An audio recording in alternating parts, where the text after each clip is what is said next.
जय श्री राम। सुतने हुत बचन उत संकट पर नरेशु सकहु न सकहु तात आय सुधरऊँ सिर मेटऊँ कठिन क्लेशु लखन सिया रामचंद्र की जय। इधर तो पुत्र का स्नेह और उधर वचन प्रतिज्ञा। राजा इसी धर्म संकट में पड़ गए। यदि तुम कर सकते हो तो राजा की आज्ञा से उद्धार करो और इनके कठिन क्लेश को मिटाओ। निधरक बैठी कहीं कटुबानी सुनो सुन कठिनता अति अकुलानी जीव कामना कमान बचन सरनाना मनो मही प्रमद लक्ष्य समाना। कई बेधड़क बैठी ऐसी कड़वी वाणी कह रही है जिसे सुनकर स्वयं कठोरता भी अत्यंत व्याकुल हो उठी। जीव धनुष है, वचन बहुत से तीर हैं और मानो राजा ही कोमल निशाने के समान हो। जनु कठोर पन धर शरीरु सिकई धनुष विद्या बरवीरु सबु प्रसंग रघुपति सुनाई बैठे मन हो तनु धरि निठुराई। इस सारे राज समाज में साथ मानो स्वयं कठोरपन श्रेष्ठ वीर का शरीर धारण करके धनुष विद्या सीख रहा हो। श्री रघुनाथ जी को सब हाल सुनाकर वह ऐसी बैठी है मानो निष्ठुरता ही शरीर धारण किए हुए हो। मन मुस्काई भानुकुल भानु राम सहज आनंद निधानु बोले वचन विगत सब दूषण विद मंजुल जनु भाग विभूषण। सूर्यकुल के सूर्य स्वाभाविक ही आनंद निधान श्री रामचंद्र जी मन में मुस्कुरा कर सब दूषणों से रहित ऐसे कोमल वचन बोले जो मानो वाणी के भूषण ही थे। सुन जननी सोई सुर बड़ भागी जे पितु मातु वचन अनुरागी तनय मातु पितु तोष निहारा दुर्लभ जननी सकल संसारा।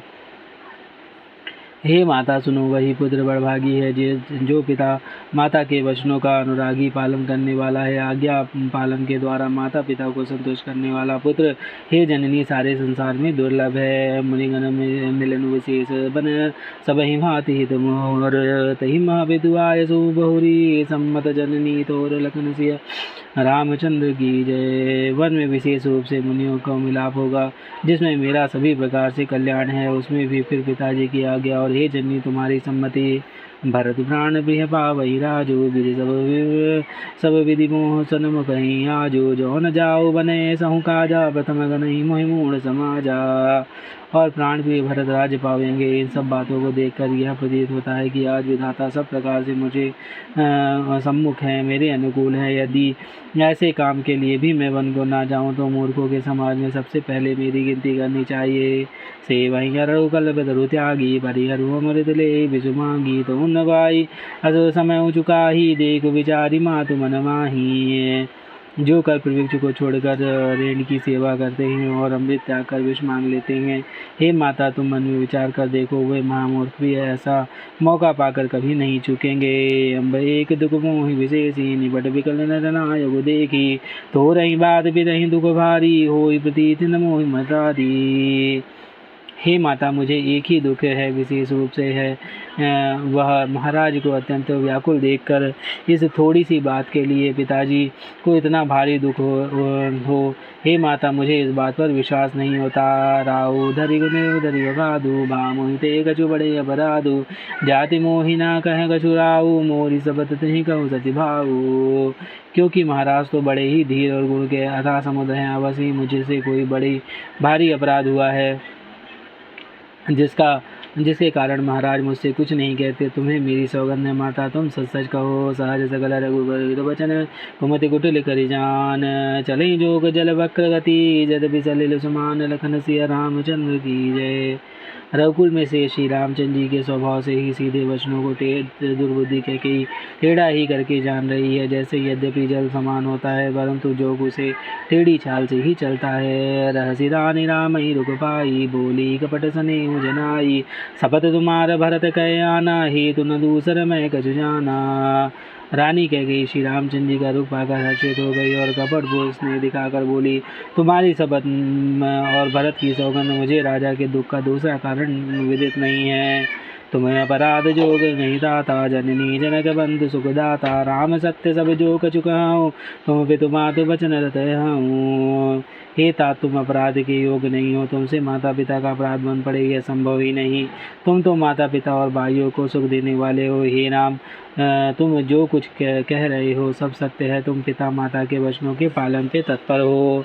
पिता ही बुझाई कहूँ बलि सोई, चौथे पन जही अज सुन होई। तुम सम सुवन सुकृति जही दीने, उचित नता सुनिरादरु कीन्हे। मैं तुम्हारी बलिहारी जाती हूँ। तुम पिता को समझाकर वही बात कहो जिससे चौथे पन बुढ़ापे में इनका अपयश न हो। जिस पुण्य ने इनको तुम जैसा पुत्र दिया है उसका निरादर करना उचित नहीं है। लागहि कुमक वचन शुभ कैसे, मांग गए गया दिक तीरथ जैसे। राम ही राम मातु बचन सब भाई, जिम सुर सरिगत सलिस सुहाए।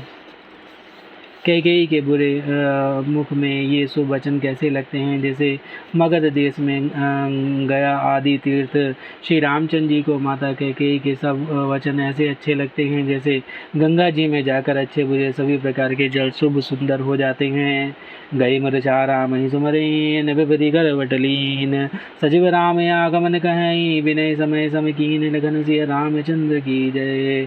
इतने में राजा की मूर्छा दूर हुई। उन्होंने राम का स्मरण करके राम राम कहकर फिर वे करवट ली। मंत्री ने श्री रामचंद्र जी का आना कहकर समयानुकूल विनती की। अवन बेअगनि राम पगुधारे, धरि धीरज सब नयन उघारे। सजीव सवारे राव बैठारे, चरण भरत निभ राम निहारे। जब राजा ने सुना श्री रामचंद्र जी पधारे हैं तो उन्होंने धीरज धर के नेत्र खोले। मंत्री ने संभाल कर राजा को बैठाया कर राजा ने श्री रामचंद्र जी को अपने चरणों में पड़ते प्रणाम करते देखा। लिए स्नेह विकल उरलाई, गए मनि मनोह बनिक फिर पाई। राम ही चितहि रहु नर नाहु, चला विलोचन बारि प्रवाहु। स्नेह से विकल राजा ने राम जी की को हृदय से लगा लिया, मानो सांप ने अपनी खोई हुई मणि फिर से पाली हो। राजा दशरथ जी श्री रामचंद्र जी को देखते ही रह गए। उनके नेत्रों से आंसुओं की धारा बह चली। शोक विवश कछु कहु न पारा, हृदय लगावत बारहि बारा। विदेहि मनाव राव मन माही, जही रघुनाथ न कानन जाही। शोक के विशेष वश होने के कारण राजा कुछ कहते नहीं हैं। वे बार बार श्री रामचंद्र जी को हृदय से लगा लेते हैं और मन में ब्रह्मा जी से मनाते हैं जिससे श्री रघुनाथ जी वन को ना जाएं। सुमरि महेश कहीं निहोरी, विनती सुनहु सदा शिव मोरी। आशुतोष तुम अवडर दानी, आरती हरहु दीन जनु जानी। फिर महादेव जी का स्मरण करके उनसे निहोरा करते हुए कहते हैं, हे सदाशिव आप मेरी विनती सुनिए। आप आशुतोष हैं, शीघ्र प्रसन्न होने वाले हैं और अवडर दानी हैं, मुँह मांगा देने वाले हैं। अतः मुझे अपना दीन सेवक जानकर मेरे दुख को दूर कीजिए। तुम प्रेरक सबके हृदय, सो मति राम ही देव। भजन मोर तजी रह घर पर हरि, शील स्नेह लखन सिया रामचंद्र की जय। आप प्रेरक रूप सबके हृदय के हैं। आप श्री रामचंद्र जी को ऐसी बुद्धि दीजिए जिससे वे मेरे वचनों को त्याग कर शील स्नेह छोड़कर घर ही में रह जाएं। अजसु हो जग सुजसु नसाऊ, नरक भयउ बरु सुर परु जाऊ। सब दुख दुसह सुहावउ, मोहि लोचन ओट राम जनि होही। जगत में चाहे अपयश हो या सुयश नष्ट हो जाए, चाहे नया पाप होने से मैं नरक में गिरूं अथवा स्वर्ग चला जाऊं, पूर्व पुण्यों का फल स्वरूप मिलने वाला स्वर्ग भी चाहे मुझे ना मिले, और भी सब प्रकार से दुख आप मुझे सहन करवा ले, पर श्री रामचंद्र जी मेरी आंखों की ओट ना हो। असमन गुनई राउ नहीं बोला, पी पर पात सरिक मनु डोला। रघुपति पितहि प्रेम बस जानी, पुनि कछु कहई मातु अनुमानी। राजा मन ही मन इस प्रकार विचार कर रहे हैं, बोलते नहीं। उनका मन पीपल के पत्ते की तरह डोल रहा है। श्री रघुनाथ जी ने पिता को प्रेमवश जानकर यह अनुमान करके माता फिर कुछ कहेंगी तो पिताजी दुख होगा। देश काले अवसरे अनुसारी, बोले वचन विनीत विचारी। तात कहूँ कछु करऊँ टिड़ाई, अनुचित क्षम जानी लड़िकाई। देश काल और अवसर के अनुकूल विचार कर विनीत वचन कहें। हे तात, मैं कुछ कहता हूँ या ठिठाई करता हूँ या अनुचित को मेरा बाल्यावस्था समझकर क्षमा कीजिएगा।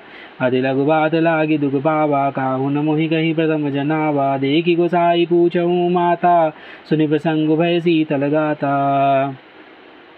इस अत्यंत तुच्छ बात के लिए आपने इतना दुख पाया, मुझे किसी ने पहले कहकर यह बात नहीं जनाई। स्वामी, आप को इस दशा में देखकर मैंने माता से पूछा। उनसे सारा प्रसंग सुनकर मेरी सब अंग शिथिल हो गए। मुझे बड़ी प्रसन्नता हुई। मंगल समय स्नेह बस सोच भरी हरि उतात। आय सुदेई हर्षिय, कही पुल के प्रभु गात। लखन सिया रामचंद्र की जय। पवन सुत हनुमान की जय। उमापति महादेव कौशल किशोर की जय। बाबा विश्वनाथ की जय। माई अन्नपूर्णा की जय। श्री काकुचुंडी महाराज की जय। हरे हर महादेव।